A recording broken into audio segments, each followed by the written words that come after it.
책은 아까 449페이지 펴보시면요.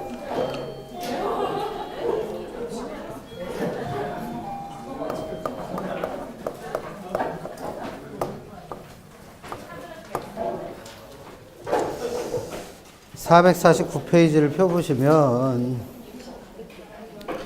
한국주택금융공사에 대한 얘기가 나와요. 그래서 이 부분은 뭘 보실 거냐면 한 페이지 넘겨보시면 한국주택금융공사의 주요 업무라고 그래서 4가지 업무를 설명해 놨어요. 그래서 이 구체적인 내용은 다 외우실 겁니다. 다 외우실 거고, 일단은 그거 보기 전에 이 회사가 어떤 일을 하는가 구체적 내용을 한번 보자는 거예요. 그래서 제일 먼저 보니까 보금자리론과 적격대출을 공급한다 이렇게 되어 있습니다. 그럼 이 보금자리론이 뭐냐면 모기지론이라는 게 있어요. 모기지론. 그래서 이건 저당대출의 영어식 표현입니다. 그럼 이게 우리가 알고 있는 것처럼 내가 집을 하나 사야겠는데 이 주택 구입자금을 집을 담보로 해서 대출을 받고, 그럼 이게 대출금이죠. 이 집에 살면서 이 돈을 조금씩 이렇게 나눠 갚는 거 아니에요. 그래서 이게 내가 상환해야 될 원리금이고, 이런 걸 이제 모기지론이라 부르는데, 이 모기지론에 한국주택금융공사에서 취급하는 상품의 이름이 보금자리론이에요. 보금자리론. 그러니까 모기지론은 이런 형태의 저당대출을 통틀어서 뭐라 부르는 거고, 모기지론이라 부르는 거고, 이러한 상품의 하나를 누가 판매한다? 한국주택금융공사에서 대출을 해준다는 거예요. 그걸 보금자리론이라 부르고, 그래서 원래는 보금자리론만 있었는데 각 은행들에서 각자 제각각 팔던 내 집 마련 디딤돌 대출이라는 게 있어요. 그래서 그 내 집 마련 디딤돌 대출을 다 통폐합해서 한국주택금융공사에서 취급을 합니다. 그래서 이러한 모기지론에 해당하는 보금자리론과 내 집 마련 디딤돌 대출을 누가 하고 있다? 한국주택금융공사에서 하고 있습니다. 그래서 내가 만약에 주택 구입자금을 대출받고 싶으면 찾아갈 수 있는 곳은 2군데라는 거죠. 하나는 시중은행, 또 하나가 한국주택금융공사. 그래서 금리도 조금 다르고 대출 상환하는 방법 이런 것도 조금씩 달라서 금융상품이 2개예요. 그래서 이제 그걸 하는 거고, 그 보금자리론과 디딤돌 대출에 대한 설명이 앞에 있어요, 앞에. 그래서 아까 왜 책에 한국주택금융공사에 대한 내용을 여기저기 흩어놨다고 한 게 그 얘기예요. 그래서 434페이지 가시면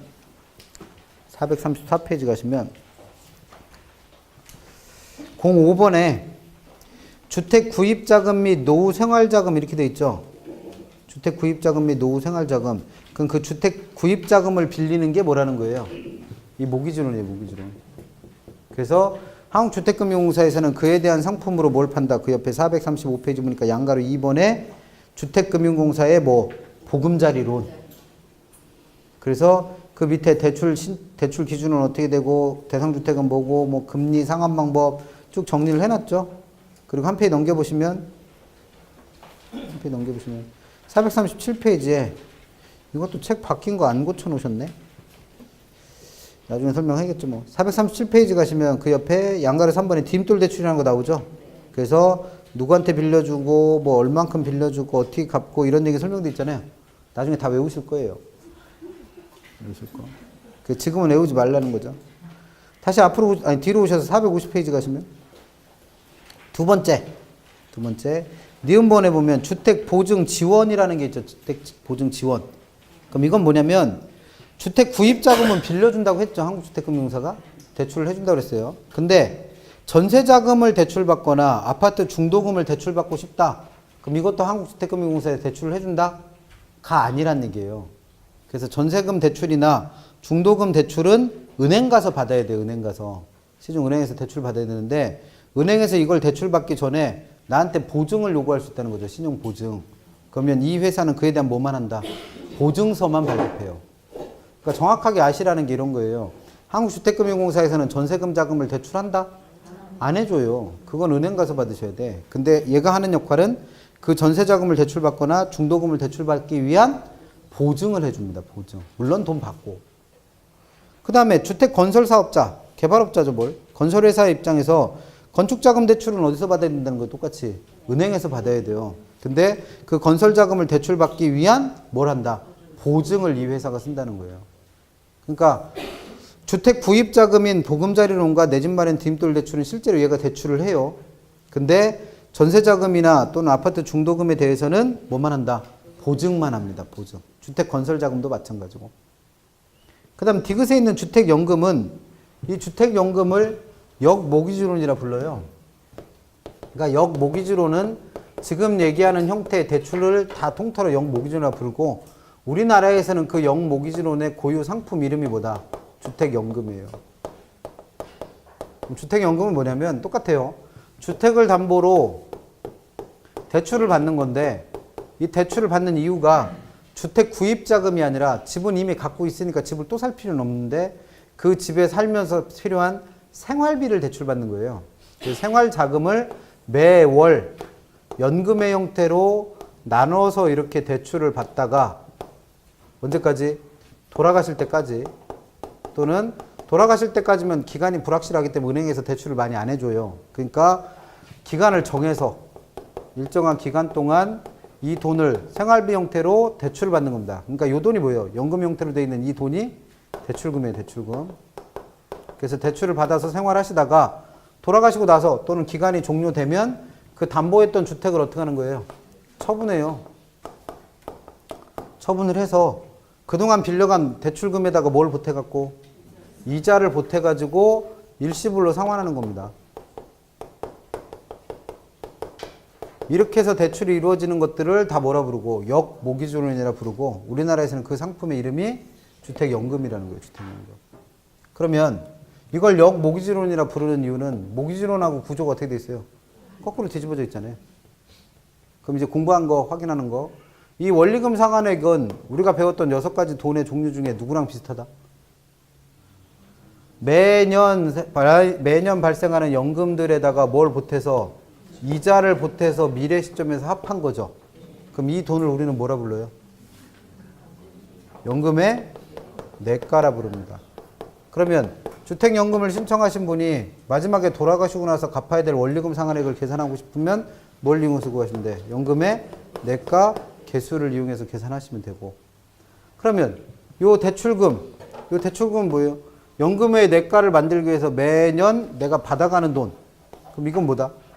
감채기금이지 뭐. 그래서 요걸 구하고 싶으면 뭘 이용해서? 감채기금계수 이용해서 구하시면 됩니다. 쉽게 말하면 이게 누구랑 구조가 똑같아요, 지금.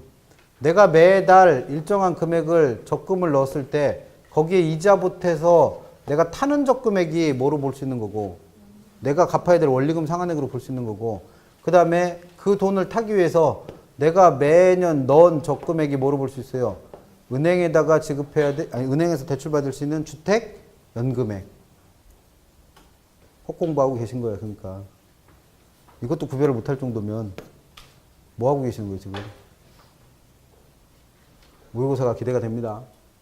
그래도 3월 달보다는 4월 달에 가서 조금 점수가 높아져야 하지 않겠어요?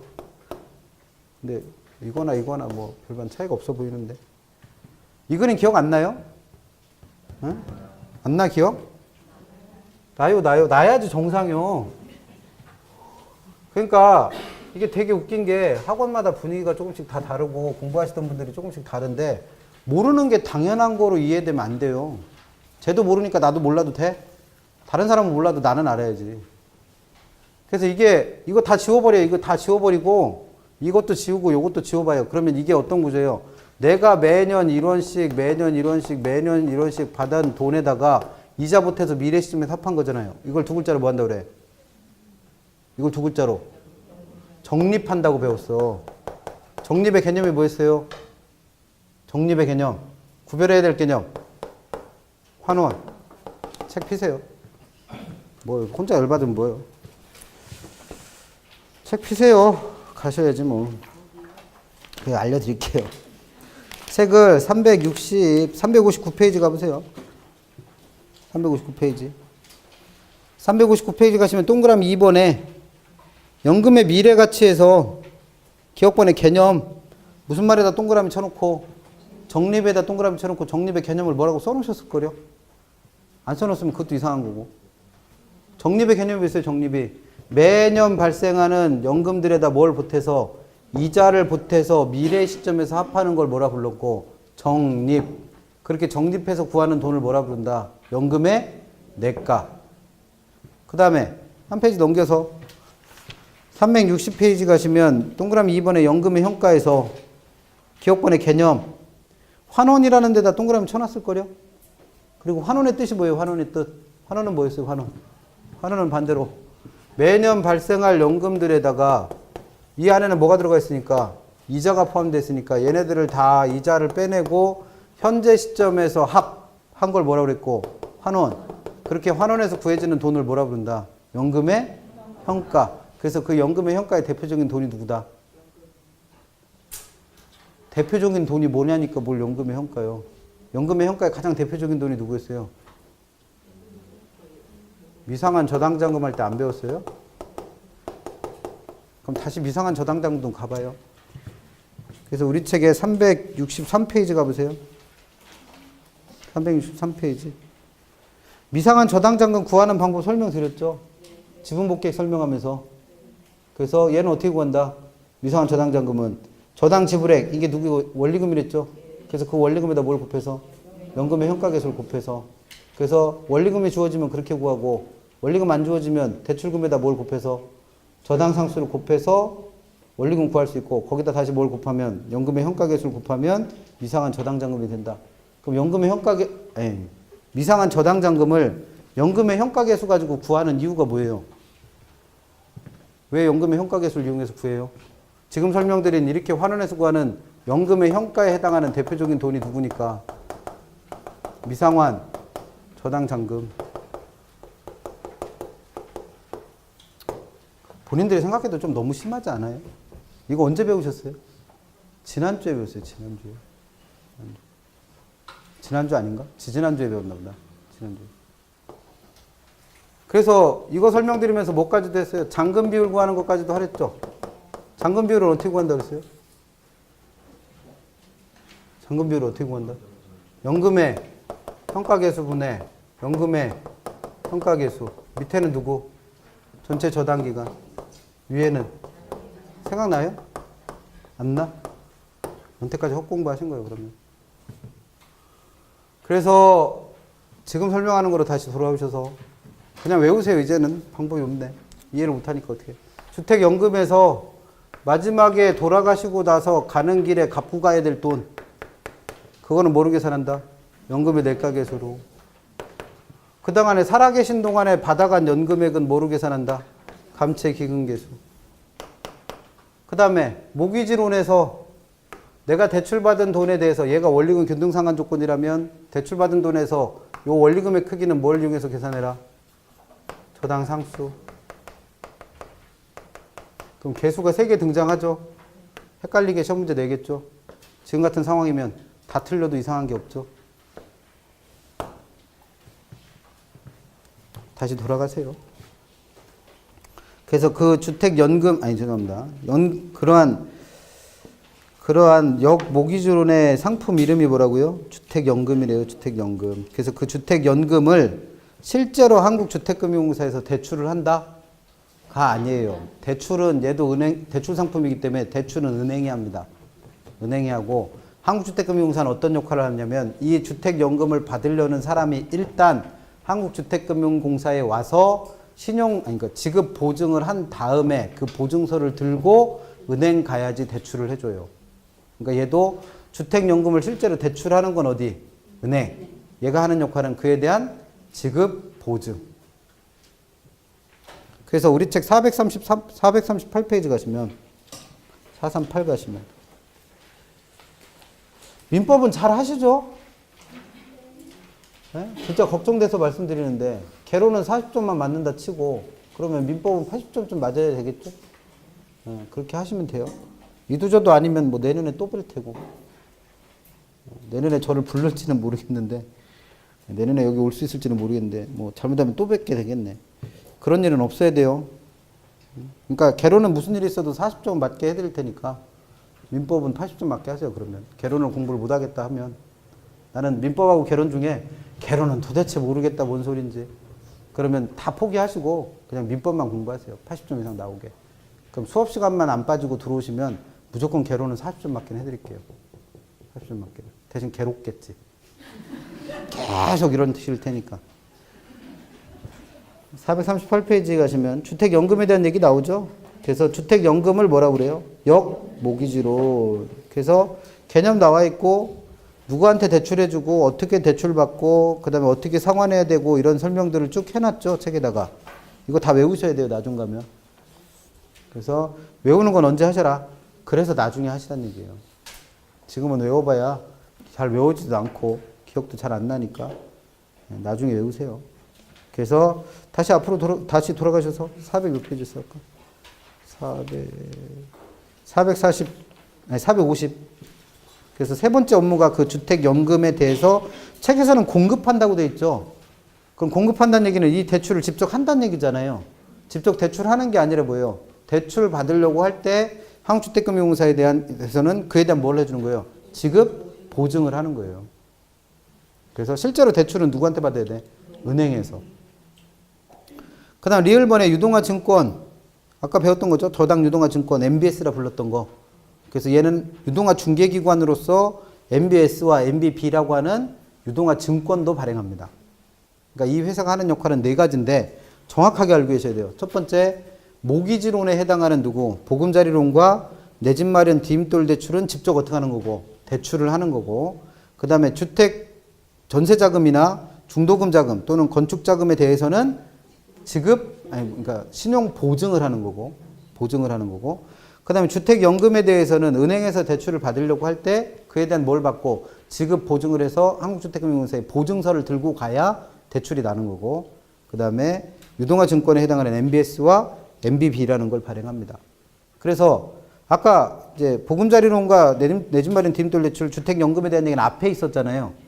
그리고 그 뒤에 451페이지부터는 MBS와 MBB를 어떻게 발행하는가 그 다음에 한국주택금융공사도 공기업이기 때문에 근거 법률을 하나 갖고 있어요. 그래서 한국주택금융공사법이 어떤 내용을 담고 있는가 써놓은 겁니다. 그러니까 책을 쓸 때 이왕이면 어떻게 쓰면 좋겠다는 거예요. 한국주택금융공사에 대한 얘기면 하나로 묶어 써주면 좋을 거 아니에요. 근데 책이 지금 찢어져 있죠. 그래서 그 내용을 나중에는 다 외우셔야 돼요. 그래서 지금 공부하시지 말란 얘기예요. 그거 안 해도 급한 게 널리고 셌어. 제가 보기엔 뭐가 더 급해? 화폐 시간가치 계산이 더 급해. 점수 안 나오는 이유는 제가 굳이 말 안 해도 되죠. 이러니까 안 나오는 거예요. 점수가 잘 나오는 게 이상한 거예요. 지금 상황에서. 그 다음에 하나 또 어디로 가실 게 있냐면 법 하나 또 봐야 된다며요. 462페이지 가셔서 462페이지 가셔서 부동산 투자회사가 나오죠. 부동산 투자회사. 영어로는 리츠라 부르는 애. 그래서 부동산 투자회사를 리츠라고 부르는 이유는 얘를 리츠라고 부르는 이유는 부동산을 영어로 리얼 에스테이트라 부르죠. 그래서 알리 부동산 투자회사가 리츠인 이유는 부동산을 영어로는 리얼 에스테이트 그래서 알리로 표현하고 투자가 인베스트먼트 그 다음에 이 회사의 형태 중에 트러스트라고 표현을 하는 거예요. 트러스트. 그래서 리츠입니다. 리츠. 그러면 옆에 463페이지부터 법조문 쭉 나와 있잖아요. 주요 내용이라고 해서 얘는 어떻게 하시라는 거예요? 다 잊어버리세요. 다 바뀌어서 이거에서 시험 안 나와요. 그러니까 책 보시지 말란 얘기입니다. 책 보시지 마세요. 그래서 만약에 나는 부동산 투자회사법의 내용을 꼼꼼하게 다시 공부하셔야겠다. 그러면 법제처 가셔서 7월 달에 새로 시행되는 법률, 그러니까 2016년 1월 21일 날 새로 개정이 된 법률이 있어요. 시행 예정인 법률. 이거 다운받아서 처음부터 다시 책에다 넣어놓으셔야 돼. 그래서 그걸 정리해서 나중에 알려드릴 테니까 지금은 법은 공부한다 안 한다? 안 합니다. 그 얘기는 작년에 공부하셨던 분들은 부동산 투자회사법 내용 외우고 있는 거 다 어떻게 해라? 잊어버리셔라. 안 그러면 헷갈리니까. 그럼 부동산 투자회사가 뭔지 개념만 간단하게 보자는 거예요. 부동산 투자회사는 어떤 거냐면 그 앞에 개관이라고 해서 뭐 이상한 그림 그려져 있잖아요. 그럼 이게 뭐냐면 어떤 투자자가 호주머니에 100만 원을 갖고 있어요. 그럼 이 100만 원을 하고 많은 투자한 중에서 하필이면 부동산에 투자를 하고 싶은 거예요. 예를 들면 토지를 좀 매입하고 싶다. 그러면 100만 원 가지고 땅을 사되 그래도 하다못해 컨테이너라도 하나 올려놓을 만큼 살려면 이 돈 갖고 땅 살 때 갈 수 있는 곳은 어디밖에 없다. 휴전선 인근으로 올라가는 수밖에 없어요. 왜? 그 밑으로는 이렇게 땅값이 싼 데가 없으니까. 그러면 투자자 입장에서는 100만 원 가지고 부동산에 직접 투자하기가 쉽다 어렵다? 어렵다는 겁니다. 그러면 소액 투자자가 부동산에 직접 투자하기가 쉽지 않다는 거죠. 그러면 그때 뭐가 들어오는 거예요? 이 리츠라는 애가 가운데 끼는 거예요. 그래서 리츠는 우리나라 법상 주식회사로 만들게 되어 있습니다. 그러면 이 회사가 뭘 발행하는 거예요? 주식을 발행해서 이 투자자한테 이 주식을 팔아요. 얼마치? 100만 원어치. 그럼 이 투자자는 결국 뭘 산 거예요? 리츠의 주식을 산 거예요. 그럼 이런 투자자가 한 명만 있는 게 아니라 여러 사람이 있으면 이 사람들 코 묻은 돈을 다 이렇게 모으는 거예요. 그래서 이걸 얼만큼까지 모아야 되는지는 나중에 법에서 외울 거예요. 그래서 그 돈을 모아서 이 투자자들 대신 부동산에 어떻게 하는 거예요? 투자를 해주는 거예요. 그래서 이 부동산에서 뭐가 발생하면 수익이 발생하면 그 수익을 투자자들한테 투자한 금액에 따라서 어떻게 해주는 거다? 배당해주는 회사를 이걸 부동산 투자회사 리츠라 부릅니다. 그러면 부동산 투자회사법은 결국 뭘 규정하고 있겠어요? 이 회사를 어떻게 설립해야 되고 어떻게 투자자로부터 투자를 받아야 되고 어떻게 수익을 배당해줘야 되고 어떻게 운영해야 되고 이런 내용들을 규정하고 있는 게 부동산 투자회사법입니다. 근데 그 법이 하필이면 우리 시험 그 공고일 바로 직전에 시행이 돼요, 새로. 그러니까 이 법률은 지금 있는 건 개정된 거니까 개정된 내용이 우리가 외우는 중요한 내용들이 거의 다 바뀌었어요. 그래서 새로 공부를 하셔야 됩니다. 그래서 큰 목적이나 정의나 이런 것들은 바뀐 게 없어요. 아까 말씀드린 이 자본금의 금액이라든지 액수, 우리가 시험에 내는 거 그런 것들이 거의 다 바뀌었으니까 그래서 지금은 공부하시지 말라는 거죠. 그래서 일단은 개념 정도 알고 계시면 됩니다. 그래서 얘는 법조문 공부하실 거니까 나중에 요약집 받아보시면 개정된 거 집어 넣어놨어요. 그래서 그거로 공부하시면 됩니다.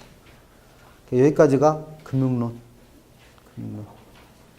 그래서 금융론 공부하시는 동안은 투자론하고 계속 연결돼요. 그래서 4월 한 달은 계속 누구만 보시라고 했는데 투자론만 보고 계신 거죠? 그렇게 믿어요? 아닌 거 뻔히 아는데.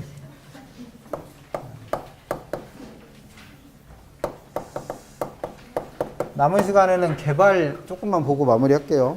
그래서 우리 책 503페이지 가셔서 요번 주에 모의고사 보죠? 모의고사 보기 전날은 뭐 보고 간다? 개발관리론. 그러면 그 부분 오늘 지금 하는 개발관리론 부분은 시험 보기 전에 한번 읽어보고 가셔야겠죠? 들어가기 전에. 그렇게 하기로 했으니까. 그래서 그 중에서는 오늘은 개발에 대한 얘기 조금만 할게요. 503페이지 가시면 503페이지를 가보시면 503페이지. 진짜 농담 아니고 학개론이 정 어려우시면 그냥 학개론은 공부하지 마세요. 수업만 들으세요. 그렇게 하시고 민법에 몰빵하세요. 두 과목 공부하기가 너무 부담스러우시면. 근데 두 과목이 아니죠, 사실 우리 시험은. 6과목 공부하시는 거잖아요, 6과목. 그래서 개론이 나는 너무 부담스럽다. 그러니까 지금 수업 듣고 있는 분들 중에 그러면 개론은 그냥 포기하시고 수업만 들으세요. 그래도 무조건 40점 맞게 해드릴게요. 그 정도 자신은 있으니까. 그래서 나는 개론이 정말 힘들어서 못하겠다. 그럼 40점 맞춰드릴 테니까 무조건 민법 80점 맞는 건 여러분들 몫이에요. 그러면 어쨌든 120점만 나오면 되니까 그렇게라도 하세요. 근데 제가 보기엔 지금 이 상태면 민법 80점을 어린 반푼도 없는 얘기 같은데. 두 과목이 조금 과목의 차이가 있긴 한데 모의고사 성적표나 이런 걸 보면 개론 점수가 높은 분들은 대체로 뭐예요? 민법 점수 높아요. 그래서 이 두 개가 완전히 정비례하는 건 아닌데 어느 정도의 비례관계를 갖고 있죠. 비례관계를 갖고 있어요. 그래서 저번에 모의고사도 보니까 민법 점수랑 개론 점수랑 보면 민법 점수보다 개론 점수가 조금 더 높았던 것 같은데 그런 상황이면 정말 걱정입니다. 개론도 이 모양이고 민법도 이 모양이면 정말 걱정이에요. 더군다나 여기는 토요일날 민법 수업 한 번 더 해주시잖아요. 잘 모르겠습니다. 503페이지. 개발. 개발의 개념. 개발의 개념. 그래서 개념은 1번에 부동산 개발이란 인간에게 생활, 작업 및 쇼핑, 레저 공간을 제공함을 목적으로 제일 중요한 말이죠. 토지를 뭐 한 거다? 개량하는 활동. 그래서 그 밑에 보시면 동그라미 3번에 부동산 개발에는 건축에 의한 개량과 조성에 의한 개량 두 가지가 포함된대죠. 그래서 3페이지 넘겨보시면 504페이지에 건축에 의한 개량이 뭘 뜻하고 조성에 의한 개량이 뭘 뜻하는지 써놨죠. 그래서 니은에 있는 조성에 의한 개량은 두 번째 줄에 있는 것처럼 토지 자체를 개량하는 걸 말해요. 그래서 토지에다 도로 깔고 그 다음에 뭐 배수로 내고 수도 놓고 전기공사하고 이런 것들이 다 조성에 의한 개량. 그러면 그 위에 있는 건축에 의한 개량은 그렇게 조성된 토지 위에 실제로 뭘 하는 거예요? 건물을 짓는 거예요. 그래서 이 두 가지 작업을 합쳐서 토지를 개량하는 활동을 뭐라 한다? 개발. 그 다음에 양가로 2번에 있는 개발의 분류는 1번에 있는 주체에 따른 분류는 이게 개발이든 뭐든 관리든 아무 뭐 상관없이 무조건 주체 얘기가 나오면 항상 셋이에요. 그래서 제1주체가 누구? 제1섹터가 정부, 제2섹터가 민간, 제3섹터가 정부와 민간의 결합. 그거 하나 기억해 두시고. 그 다음에 505페이지에 있는 개발의 7가지 단계. 작년에 시험에 냈던 거라 또 낼 가능성은 거의 없는데 그래도 모의고사 같은 데 등장하니까 7가지 단계는 외워두시자고 했었죠. 그래서 여기까지가 부동산의 개발의 개념에서 가끔씩이지만 언급을 하는 거예요. 그래서 그 정도 봐두시면 되고 한 페이지 넘겨서 506페이지 가시면 양가로 4번에 개발의 위험이라고 하는 부분부터가 오늘 설명하려고 하는 거예요. 그래서 양가로 4번에 개발의 위험하고 그런 개발의 위험에도 불구하고 내가 이 개발을 해야 되느냐 말아야 되느냐를 판단하는 개발의 타당성 분석. 오늘은 요거 하나 정리하고 마무리합니다. 그래서 개발 사업도 시간이 좀 오래 걸리죠. 그러면 처음에 내가 예상했던 결과와 미래 실제로 개발이 되는 과정에서 불확실성이 존재하다는 거죠. 그럼 뭐가 생긴다? 위험. 그래서 개발에도 위험이 따라오는데 그 위험을 맨 첫 번째 줄 끝에 카드만이라는 학자가 분류하고 있는 것도 있고 그 다음에 세 번째 줄 중간쯤에 워포드라는 학자가 분류하는 것도 있어요.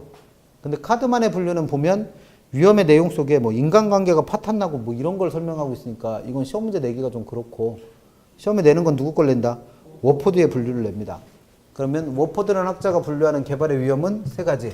첫 번째 법률적 위험이라는 것도 있고 이거는 어디서도 나왔었고 법률적 위험은 투자론에서도 나왔었고 금융론에서도 있었죠. 그래서 법적 위험 또는 법률적 위험이 있고 두 번째 시장 위험이라는 게 있는데 이건 어디서 배우셨던 거? 투자론에서 사업상 위험의 한 종류의 시장 위험이라는 게 있었죠.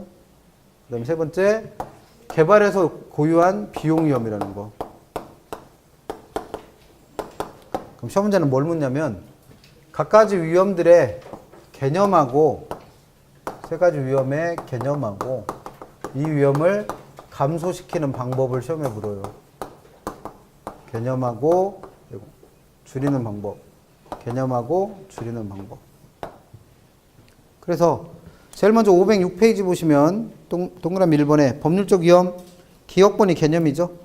그래서 법률적 위험이란 우리가 익히 알고 있는 것처럼 법률적 위험은 뭐였어요? 법률적 위험은 내가 개발 사업을 하기 전에 법적인 환경과 실제로 개발 사업을 했을 때의 법적인 환경이 어떻게 되면서 변화하면서 생기는 위험을 두고 법적 위험이라 부르겠죠.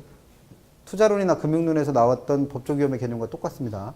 근데 이 법적 환경이 두 가지 측면이 있다는 거예요. 공법적인 측면에서도 법적 위험이 생길 수 있고 또 사법적인 측면에서도 법적 위험이 생길 수 있다는 거죠.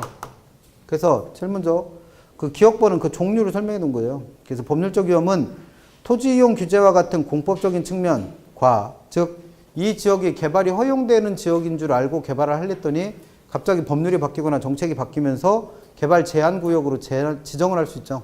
그러면 개발 못하게 됐으니까 공법적인 측면에서 위험이 생긴 거고 또는 소유권 관계 같은 사법적인 측면에서 발생할 수 있는 위험. 그럼 예를 들어서 이 땅이 감내 땅인 줄 알고 매입을 해서 개발을 하려고 그랬더니 을이라는 사람이 나타나서 내 땅이라고 우길 수 있다는 거죠. 그렇다면 이건 어떤 측면에서 사법적 측면에서 법률적인 위험이 생긴 거예요. 그래서 이와 같이 토지 이용 규제와 같은 공법상의 문제뿐만 아니라 소유권 분쟁과 같은 사법적인 측면에서도 생길 수 있는 법적 변화, 법적 환경의 변화 때문에 생길 수 있는 위험을 법적 위험이라고 부릅니다. 그럼 이 위험을 감소시키는 방법은 디귿에 나와 있어요. 디귿에. 그래서 굵은 글씨 써 있는 거. 토지 이용 규제나 소유권 관계 때문에 생기는 법적 환경 변화를 피할 수 있는 방법은 그 관계가, 이런 법적 관계가 어떻게 되는 거? 확정되어 있는 토지를 개발하는 거예요. 그러면 이런 위험을 그만큼 어떻게 할 수 있다?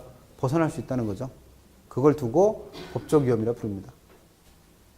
그럼 두 번째 있는 시장 위험은 우리가 사업성 위험할 때 설명했던 것처럼 시장 상황이 내 예상과는 다르게 변화를 하면서 내가 개발한 부동산이 안 팔리는 거예요. 임대가 안 되는 겁니다. 그래서 기억본에 나와 있는 것처럼 부동산 시장은 항상 끊임없이 변화하기 때문에 개발된 내 부동산이 안 팔리고 임대되지 않을 수 있다는 거죠. 그걸 두고 무슨요? 시장 위험이라 부릅니다. 그래서 개발된 부동산이 안 팔리거나 또는 임대가 안 될 가능성. 그럼 이걸 피하는 방법은 그 밑에 디귿에 나와 있어요. 디귿. 부동산 개발업자는 이런 시장 위험을 줄이기 위하여 특정 개발 사업에 대한 뭘 한다? 시장성 분석이라는 걸 한다는 거예요. 그래서 그 시장성 분석의 구체적 방법으로 활용하는 게 누구다? 흡수율 분석이라는 겁니다. 그래서 요 시장성 분석 또는 흡수율 분석에 대해서 배우는 게 요거죠. 그래서 조금 이따 설명을 할 거고. 그 다음에 한 페이지 넘겨서 마지막에 있는 비용위험이라고 하는 건, 비용위험은 기억번, 개발 기간 중에 예상치 못한 인플레가 발생하면 그만큼 이자율이 높아지죠. 그럼 은행에다가 갖다 주는 이자가 많아지니까 생산 비용이 어떻게 돼요? 늘어나요. 또는 생산 기간이 처음에 내가 예상했던 것보다 길어져요. 그러면 그만큼 비용이 늘어날 겁니다. 그럼 이런 여러 가지 이유 때문에 내가 예상했던 생산 비용보다 그 비용이 어떻게 할 수 있는, 증가할 수 있는 위험을 비용위험이라고 부르는 거죠. 그래서 그 비용위험을 감소시키는 방법이 니은에 나와 있대죠. 그래서 니은에 최대가격 보증계약이라는 게 나와요. 그래서 개념 한번 읽어보시면 되는데, 니은번에 나와 있는 걸 읽으셔도 되고, 아니면 그 밑에 최대가격 보증계약이라고 해서 또 설명해 놓은 게 있죠. 둘 중에 편한 거 읽어보시는데, 그 니은번 한번 보세요. 니은번.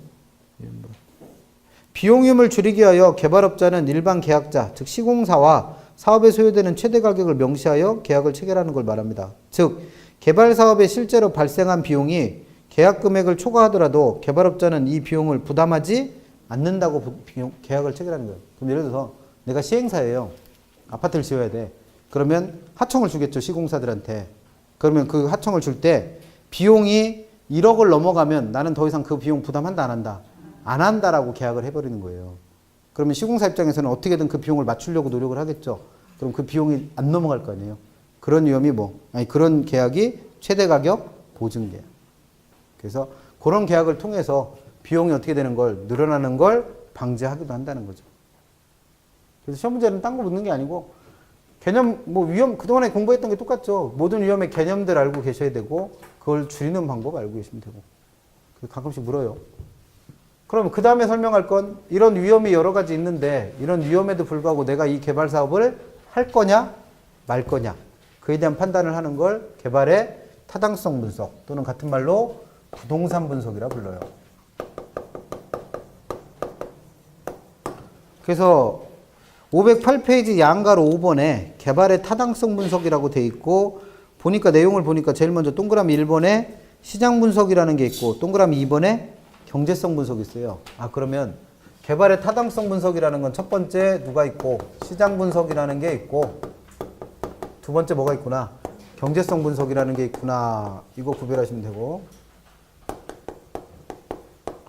그 다음에 얘네들의 개념을 써놨죠 거기다가. 그래서 기억번에 시장 분석의 개념, 시장 분석이라는 건 내가 개발하려고 하는 어떤 개발 사업이 그 시장에서 채택될 수 있는가를 분석하는 거예요.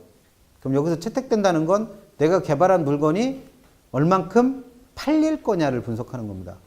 그래서 시장 분석은 그 시장에서의 개발된 부동산의 채택 가능성을 분석하는 거고 그 다음에 그 옆에 509페이지 보시면 2번의 경제성 분석은 개념에서 경제성 분석은 시장 분석에서 수집된 자료를 활용하여 개발 사업에 대한 뭘 평가하는 거다? 수익성을 평가한대요. 수익성.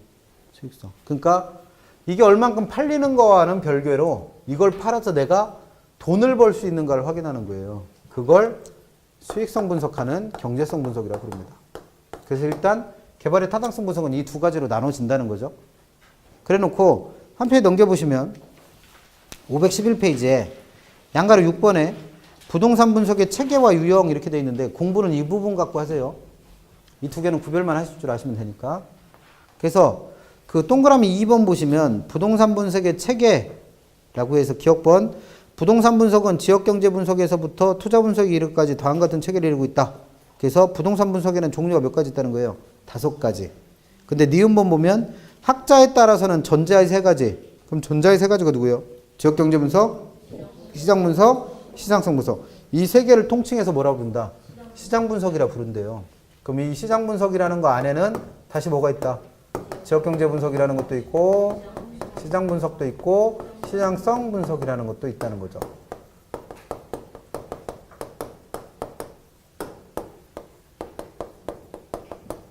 그래서 아까 시장 위험을 줄이는 방법 중에 뭐가 있다? 시장성 분석이 있다.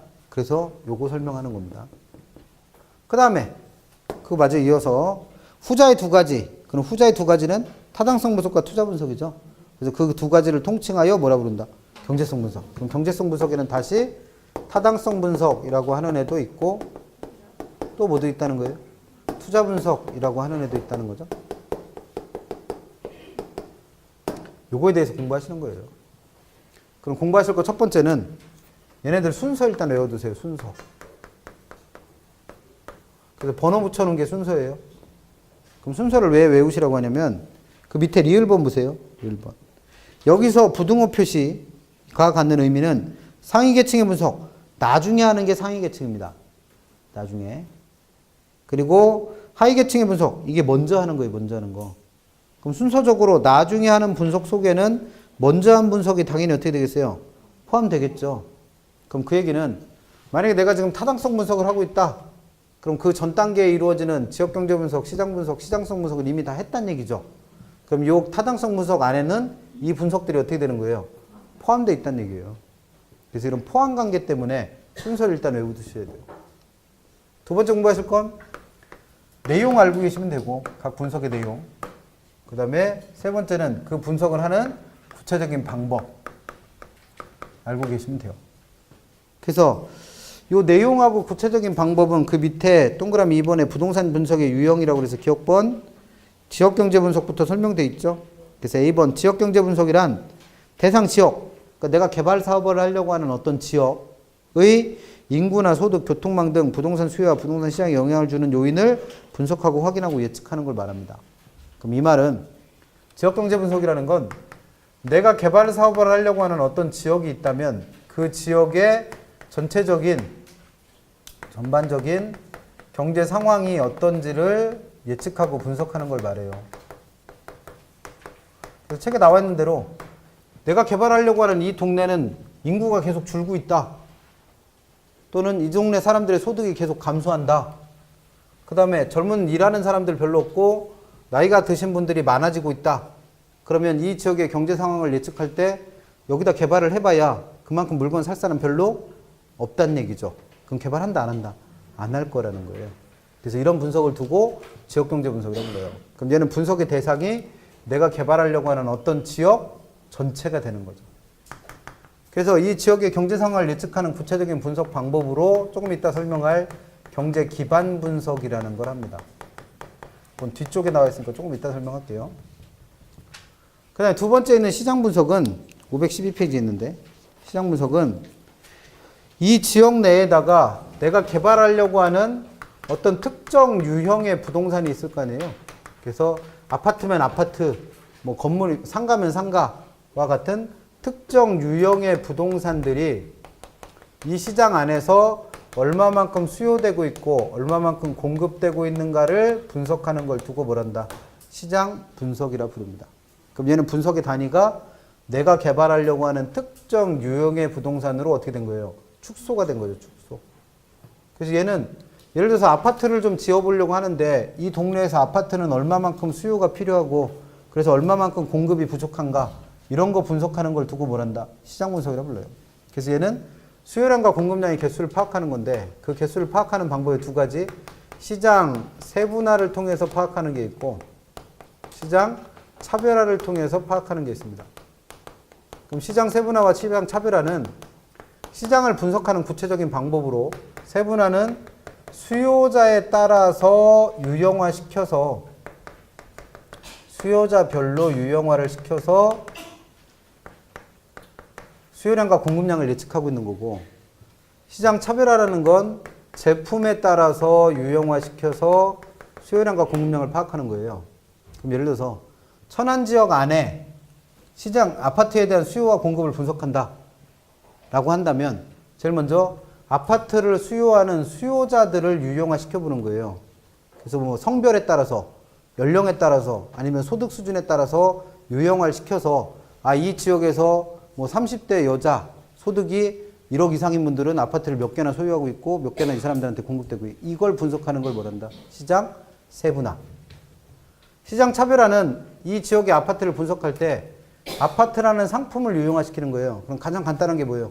면적에 따라서 또는 가격대에 따라서 이렇게 해서 세분을 해서 뭐 30평 이상의 아파트는 몇 개나 수요되고 있고 공급되고 있는지 가격이 5억 이상인 아파트는 몇 개나 수요되고 몇 개나 공급되는지 이렇게 분석했다면 이걸 뭐란다? 시장 차별화라고 부릅니다. 그래서 구별하라고 시험 문제 내요. 그래서 구별이 잘 안 되는 분들은 최소한 뭐는 하셔야 돼? 세수는 하세요. 세수. 그렇게라도 구별하시면 돼요. 그래서 요거 구별하시고 그럼 이 분석을 하고 나면 어떤 판단을 할 수 있어요? 여기다는 아파트를 지을지 원룸을 지을지 상가를 지을지 구별할 수 있다는 거죠. 그게 시장 분석. 그러면 그 다음에 해야 될 일은 남의 거 아무리 잘 팔리면 뭐예요? 내게 잘 팔려야지. 그래서 개발될 내 부동산이 주어진 조건 하에서 과거는 필요 없고 현재나 미래의 시장 상황에서 얼마만큼 매매될 수 있고 얼마만큼 임대될 수 있는지 그 가능성을 분석하는 걸 두고 시장성 분석이라 부릅니다. 그럼 얘는 분석의 단위가 지역 전체에서 특정 유형 부동산으로 그리고 개발된 내 부동산으로 점점 축소된 거죠. 그래서 이 시장성 분석의 방법으로 아까 설명한 것처럼 일정한 기간 동안 내 부동산이 얼마만큼 팔려나가는가의 비율을 측정하는 흡수율 분석 같은 걸 통해서 이걸 한다는 거죠. 그럼 이 세 가지 분석을 하면 어떤 판단을 할 수 있어요? 이 지역에다가 이런 유형의 아파트를 지으면 얼마만큼 팔아먹을 수 있을지 그 채택 가능성을 판단한다는 거죠. 그걸 통틀어 시장 분석이라고 부릅니다. 그러면 이걸 많이 파는 거와 별개로 내가 그걸 가지고 얼마큼 수익을 낼 수 있는지를 또 판단해야 된다는 거죠. 그걸 두고 경제성 분석이라고 불러요. 그래서 타당성 분석은 이 개발을 하는데 들어가는 비용하고 거기서 나오는 수익의 크기를 분석해 보는 거예요. 그래서 비용은 이만큼 예상되고 거기서 나온 수익이 이만큼 예상되니까 최종적으로 투자를 하지 말아야겠다. 또는 이만큼 비용이 발생하는데 이만큼이나 수익이 많이 나오니까 나는 여기다 최종적으로 투자를 해야겠다. 그래서 비용과 수익을 분석해서 최종적으로 투자할지 말지 투자 여부를 결정하는 단계를 두고 뭐란다? 투자 분석이라고 부릅니다. 그럼 이 두 가지 분석은 우리가 투자를 할 때 현금 유입이 얼만큼 예상되고 현금 유출이 얼만큼 예상되는지를 따져서 뭐 빼든 나누든 아니면 갖다고 놓든 아니면 1년치만 계산을 하든 비율을 이용해서 분석을 하든 회수기간을 가지고 판단을 하든 해서 투자 분석했던 모든 방법들이 이 방법으로 사용될 수 있는 거죠. 그래서 우리가 투자 분석할 때 사용했던 뭐 할인연금수지 분석법이나 어림셈법이나 또는 뭐 비율 분석법이나 또는 회수기간법 이런 것들을 이용해서 구체적으로 투자할지 말지를 판단한다는 거죠. 그래서 공부하실 건 순서 기억해 두시고 내용을 물어보는 건 왜 물어보겠어요? 구별하시라고.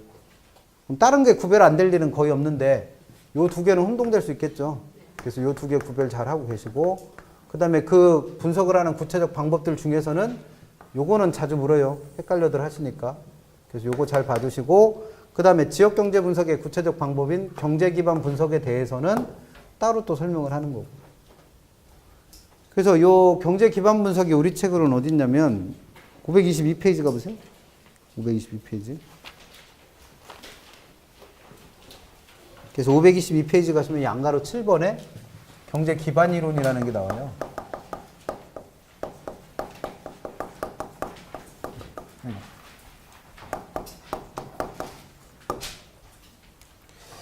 그럼 경제 기반 이론이란 건 뭐냐면 일단 경제 기반이라는 게 뭔지부터 아셔야겠죠. 그래서 경제 기반은 이 동네가 다른 지역에 비해서 유난히 잘 발달을 해서 다른 동네에서 돈을 벌어오는 수출 산업을 기반 산업이라 불러요. 그래서 기억본 보세요. 기억본의 개념에서 A번 522페이지 경제 기반에서 기억본 개념에서 A번 보시면 경제 기반이란 그 지역의 주된 산업으로서 다른 지역으로 재화나 용역을 수출할 수 있는 활동을 기반 산업이라 부릅니다. 그러면 천안은 그런 기반 산업이 뭐가 있어요? 여기도 일종의 공업 지역 아니에요? 공장 많잖아요. 아니면 호두과자? 호두과자가 기반 산업이라고 할 수도 있겠죠. 그래서 B번 보세요. 한 지역의 산업 활동을 기반 활동과 비기반 활동으로 구분할 수 있는데 기반 활동이라는 건 지금 얘기한 것처럼 다른 지역에 비해서 발달해서 재화나 용역을 수출하는 산업을 말하는 거고 비기반 활동이라는 건 그 지역 주민들끼리 먹고 사는데 필요한 것들. 그렇게 구분을 합니다. 그러면 이 경제 기반 이론에서는 뭘 설명하냐면 이러한 기반 활동과 비기반 활동 중에서 기반 활동이 활발해야만 이 동네가 어떻게 된다는 거예요? 잘 먹고 잘 살 수 있다는 얘기예요. 그런 이론을 경제 기반 이론이라 부릅니다. 그러면 이 기반 활동이 얼마나 활발한지를 가지고 이 지역의 경제 상황이 어떤지를 예측하는 걸 두고 보라는 거예요. 경제 기반 분석. 그럼 경제 기반 분석을 하려면 일단 경제 기반 승수라는 걸 찾아내야 돼요. 그리고 이 경제 기반 승수를 찾기 위해서는 기반 산업의 비율을 알아야 되고 이 기반 산업의 비율을 알아내는 가장 보통 많이 쓰이는 방법이 입지계수법을 씁니다. 그래서 경제 기반 분석에서 공부하실 건 이 세 가지. 입지계수, 기반 산업 비율, 경제 기반 승수. 그래서 우리 책에 제일 먼저 뭐가 설명되어 있다? 그 오른쪽에 입지계수. 그래서 입지계수는 영어로 LQ 값이라고도 부르고 입지계수는 뭐 할 때 쓰는 거냐면 지금 내가 이 지역에다 개발을 해야 될지 말아야 될지를 분석하는 A라는 지역이 있다고 가정을 해봐요. 그럼 이 지역에서 이 동네가 잘 먹고 잘 살려면 기반 활동이 활발해야 된다며요. 그게 경제 기반 이론이라고 했으니까. 그럼 이 지역의 기반 활동이 활발한지를 판단하려면 이 지역에 있는 여러 가지 산업 중에 도대체 뭐가 기반 산업인지부터 알아야 될 거예요. 그래서 그 기반 산업을 찾는 방법이 입지계수입니다. 그래서 만약에 내가 A 지역에서 기반 산업으로 의심되는 X라고 하는 산업이 있다고 가정을 해보는 거예요. 그럼 이 X 산업에 뭘 구해보면 입지계수라는 걸 구해보면 얘가 기반 산업인지 아닌지 알 수 있다는 거죠. 그래서 이 입지계수는 어떻게 구하는 거냐면 아까 기반 산업이라는 건 전국적인 다른 지역에 비해서 특화되어 있는 산업을 말했잖아요. 그러면 어떻게 구분하냐면 전국에서 내가 분석하려고 하는 X 산업이 어느 정도의 비중을 갖고 있는지 그 비율을 계산해요. 그리고 내가 분석하려고 하는 어떤 지역, A라는 지역에서 이 X 산업이 어느 정도의 비중을 갖고 있는지를 계산합니다. 그럼 이게 LQ 값이에요. 그럼 예를 들어서 내가 분석하려고 하는 X라는 산업, 호두과자라고 하는 산업은 다른 동네에 갔더니 전체 산업의 뭐 1%밖에 차지를 안 한다. 근데 이 동네에 왔더니 이 호두과자라는 산업이 5%의 비율을 갖고 있다는 얘기예요. 그럼 이건 누가 봐도 전국적으로 봤을 때 이 지역이 그 산업으로 특화되어 있는 거죠. 그럼 이 값 계산해보면 얼마보다? 1보다 어떻게 더 커지잖아요. 커져. 그럼 얘가 1보다 크다는 얘기는 전국보다 얘가 어떻게 된다? 잘 나가는 산업이라는 얘기예요. 그러면 얘가 특화 산업이 뭐가 되는 거고 기반 산업이 되는 거고 만약에 전국적으로는 1%의 비중을 갖고 있는데 얘는 0.5%의 비중밖에 없는 거예요. 그러면 전국 평균에도 못 미칠 만큼 이 동네에서는 발달이 안 된 거죠. 그럼 얘는 뭐로 보는 거예요? 비기반 산업으로 보는 거예요. 그래서 이 입지계수를 이용해서 판단하는 건 딴 거 아무것도 없습니다. 누구랑 비교해서? 1과 비교해서 내가 분석하려는 이 산업이 기반 산업인지 비기반 산업인지를 일단 찾는 거예요. 그래 놓고 이 기반 산업에서 벌어들이는 수입이 많을수록, 이 기반 산업에서 창출되는 소득이 많을수록, 아, 이 동네는 어떻게 했구나. 잘 먹고 잘 살고 있겠구나. 이렇게 판단할 수 있다는 거죠. 그걸 경제 기반 분석의 첫 번째 단계입니다. 그러면 이 입지계수를 구할 때 지금 같은 경우에는 X산업의 비율과 이 비율이 주어졌다고 가정을 해보는 거죠. 근데 이 비율이 안 주어지면 내가 그 비율을 직접 구해야 되는데 전국에서 X산업이 차지하는 비율을 구하고 싶으면 전체 산업에 대한 어떤 값 분의 X산업에 대한 어떤 값을 해보면 이게 전국에서 X산업의 비율이 돼요. 그럼 요 어떤 값 안에 들어올 수 있는 건 지금 얘기한 것처럼 이 산업으로부터 생산한 생산물의 가치, 그래서 뭐 산업 생산액이 될 수도 있고, 이 산업에서 창출되는 소득이 될 수도 있고, 이 산업에 고용되어 있는 고용자 수 또는 뭐 인구 수, 뭐 뭘 갖다 넣어도 아무 상관없습니다. 어차피 비율만 계산할 수 있으면 되니까. 그럼 똑같이 A 지역에서 X산업의 비율을 구하고 싶으면 A 지역에서의 전 산업에 대한 어떤 값, 당연히 얘들은 같아야겠죠? 분의 X산업에 대한 어떤 값, 이렇게 해서 구하면 돼요. 그럼 시험 문제 나올 수 있는 첫 번째는 뭐겠어요? 이 값 주고 이 값 주고 이 값 주고 이 값 준 다음에 이 산업에 뭘 구해라? 입지계수 구해라. 또는 그에 따라서 얘가 기반 산업인지 비기반 산업인지 판단해라. 이게 시험에 나오는 첫 번째입니다. 그래서 이게 그나마 경제 기반 이론에서 경제 기반 분석에서 제일 많이 냈던 문제예요. 입지계수 구하는 게. 그럼 입지계수를 구해갖고 이 산업이 뭔 걸 알았으면, 기반 산업인 걸 알았으면, 그 다음에 알아야 될 건 이 기반 산업의 승수를 알아야 돼요. 그걸 경제 기반 승수라고 부르는데, 이 경제 기반 승수를 알려면 경제 기반 산업 비율이라는 걸 이용합니다. 기반 산업 비율. 그러면 이 기반 산업 비율은 어떻게 찾아내냐면, 지금 이 지역에서 X산업에 대한 LQ 값을 계산했더니 얘가 5 나왔대요. 5. 그럼 이 산업은 무슨 산업이다? X산업이 기반 산업이라는 얘기잖아요. 기반 산업.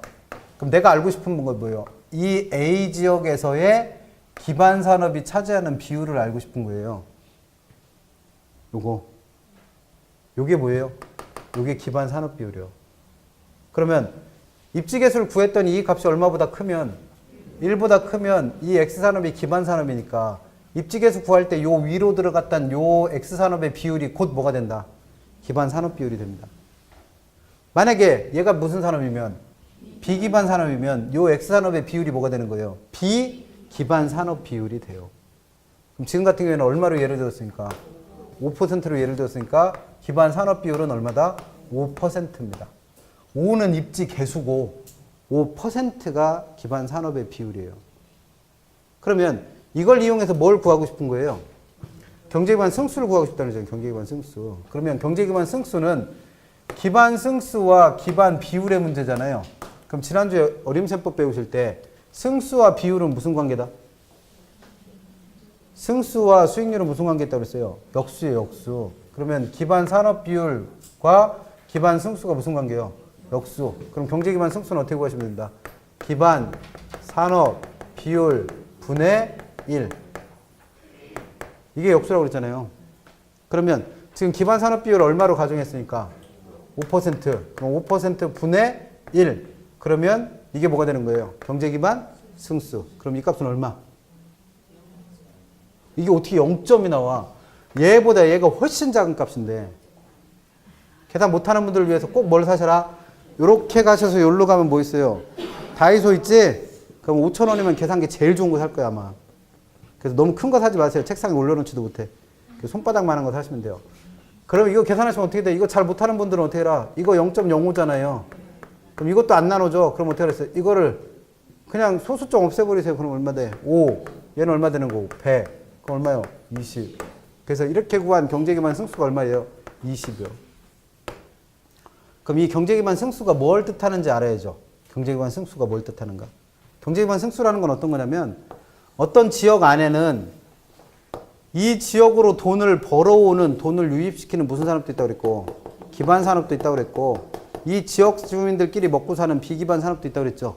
그러면 기반 산업 비율을 알면 비기반 산업 비율도 알 거 아니에요. 얘가 5%면 비기반 산업 비율은 얼마? 95%. 이렇게 되는 거죠. 그러면 이 기반 산업을 통해서 돈을 100원만큼 벌어왔다고 가정을 해봐요. 기반 산업은 다른 데로부터 재화를 수출해서 돈을 벌어오는 산업이랬으니까. 그러면 기반 산업으로부터 소득이 100원 늘어나면 이 지역 전체 소득은 딱 100원 는다? 그럴 리가 없죠. 왜? 이 지역으로 돈이 유입되면서 이 돈이 이 지역 안에서 계속 소비될 거 아니에요. 그럼 예를 들어서 기반 산업으로부터 100원을 벌어온 사람들이 기분 좋으니까 옆에 가서 고깃집 가갖고 고깃집에 가서 50원어치 고기를 구워 먹은 거예요. 그리고 옆에 가서 2차로 맥주 한잔 했고, 그리고 기분 좋으니까 또 어떻게 해서 노래방 가서, 코스가 정해져 있으시네. 노래방 가서 노래를 20원어치 부르고 집에 간 거예요. 그럼 고깃집은 또 50원 벌었죠. 그럼 또 어디 가야 돼? 맥주집 가서 맥주 한잔 해야겠죠. 그리고 노래방 가서 노래 부르다가 집에 가면서 뭘 타고? 택시 타고 간 거예요. 그러면 호프집 사장님도 얼마 벌었으니까, 돈 벌었으니까 옆집에 있는 고깃집 가서 고기 30원어치 사 먹고 노래방 가서 10원어치 노래 부르고 택시 타고 집에 간 거예요. 그러면 또 노래방 사장님도 돈 벌었으니까 또 고깃집 가서 고기 먹을 테고, 뭐 이렇게 계속 이 지역 안에서 소비 활동이 일어날 거 아니에요. 그러면서 여기 유입된 100원이 계속 이 지역 안에서 빙빙빙 돌면서 돈이 어떻게 되겠어요? 계속 뻥튀기가 되겠죠. 그 뻥튀기 되는 비율이 얼마라는 거예요? 20에 20. 그러니까 이 경제 기반 승수가 어떨수록 클수록 비기반 산업으로부터 소비가 엄청나게 발생한다는 얘기죠. 그렇잖아요. 그래서 이 경제 기반 승수가 클수록 그 지역의 경제 상황은 매우 어떻다?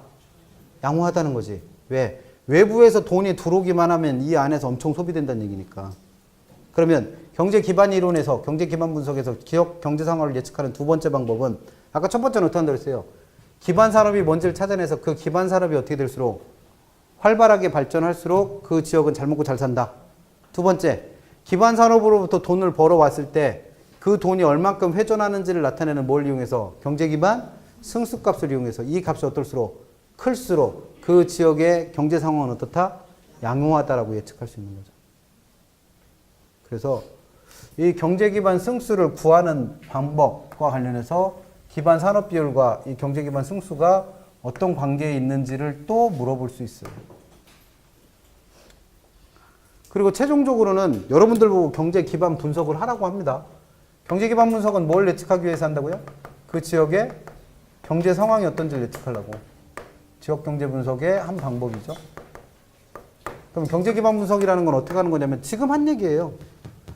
이 지역에 지금은 소득 갖고 얘기했으니까 100원만큼의 소득을 가지고 얘기했으니까 총 소득이 증가하는 크기가 어떨수록 클수록 그 지역의 경제 상황은 어떤 거다? 좋은 거죠. 그러면 그 지역의 총소득 증가분은 어떻게 구하시면 돼요?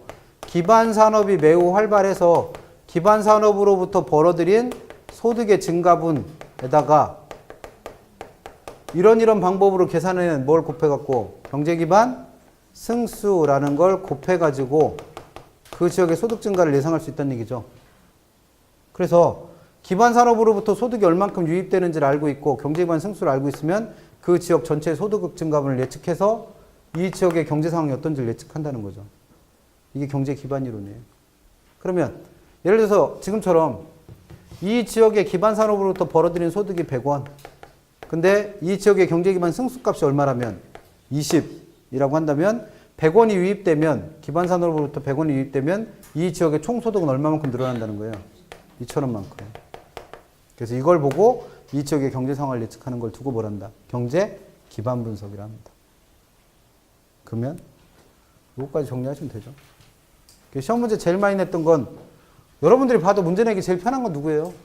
입지계수예요, 입지계수. 그래서 입지계수 구할해서 얘가 기반 산업인지 비기반 산업인지 구별하시는 거 물어보고, 그 다음에 기반 산업 비율과 경제 기반 승수가 무슨 관계에 있는지 물어봤고, 그 다음에 그 경제 기반 승수를 구해가지고 기반 산업으로부터의 소득이 이만큼 증가할 때 이 지역의 총 소득은 얼만큼 증가합니까? 이런 것들 묻습니다. 그래서 내용을 정확하게 이해하시면 더 좋고, 그렇지 않다면 세 가지만 알고 계세요. 이 세 가지. 그래서 제일 중요한 건 누구? 입지계수 구하는 것까지. 그래서 책에 보시면 523페이지에 입지계수에 대한 설명 나와 있고, 그 다음에 한 페이지 넘겨보시면 3번에 경제기반 승수라는 거 나와 있고, 그래서 그 경제기반 승수가 그 밑에 구하는 식에서 1-비기반 산업 비율. 그럼 기반 비율과 비기반 비율을 합치면 얼마를 했어요? 1 된다고 그랬죠. 그럼 1-B 기반 산업 비율이면 뭐예요? 기반 산업 비율이죠, 뭘. 그래서 기반 산업 비율의 역수가 뭐다? 경제 기반 승수. 그래서 그 경제 기반 승수를 가지고 그 밑에 예를 들어놓은 것처럼 그 옆에 내용, 경제 기반 승수를 이용하면 그 기반 산업으로부터의 고용인구든 소득이든 뭐가 어쨌든 변화되면 그 지역 전체의 소득 또는 고용인구가 얼만큼 변하는지 예측할 수 있다는 거죠. 그걸 가지고 내가 이 지역에다 부동산을 개발했을 때 그게 어느 정도의 영향을 미칠까를 확인할 수 있다는 거죠. 세 가지만 하세요. 입지 계속 공부하시고 어떤 관계인지 이해하시고 자주는 안 내요. 더 중요한 건 누구요? 투자론. 여기까지 하시고요. 수고들 많이 하셨고 모의고사 잘 보시고 다음 주에는 못한 거 개발론 마저 하고 관리, 마케팅까지 해서 마무리 짓고 간평 들어갈게요. 수고들 많이 하셨고 다음 주에 뵙겠습니다. 수고하셨습니다.